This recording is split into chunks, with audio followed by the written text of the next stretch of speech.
नमस्कार प्रेक्षकांनो, स्टार प्रवाहावरील तू ही रे माझा मितवा या मालिकेच्या आगामी भागात आपण पाहणार आहोत की ईश्वरी ही अर्णवला शर्ट घालण्यासाठी मदत करत असते, तेव्हा ती प्रेमाने त्याच्याकडे पाहू लागते.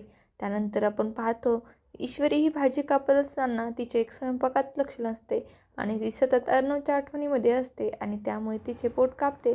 तेव्हा त्या ठिकाणी अर्णव येतो आणि तिचे रक्त पिऊ लागतो. तेव्हा ईश्वरी अर्णवला आपण आणखीन एकमेकांच्या जवळ येत चाललो आहोत आणि तेव्हा दोघेही एकमेकांकडे पाहू लागतात. तर इकडे आपण पाहतो मामा हे अर्णवला बोलतात, अर्णव तू ईश्वरीच्या आईबाबांच्या ॲनिव्हर्सरीसाठी गेला होतास ना, तेव्हा राजेशने पुन्हा एकदा अंजलीकडून 5 लाख रुपये घेतले होते. मला वाटतं हे कुठेतरी थांबवायला हवं. तर राजेश देखील विचार करत असतो, माझ्या मूर्ख बायकोला कसलीही अक्कल नाही, त्यामुळे मला पुन्हा एकदा तिच्याकडून पैसे घ्यावे लागतील आणि जेवढे पैसे उकळता येतील तेवढे उकळावे लागतील. इकडे आपण पाहतो मामा हे अर्णवला बोलतात, अर्णव आता हे कुठेतरी थांबवायला हवं, नाहीतर राजेश अंजलीकडून वारंवार पैसे घेतच राहील.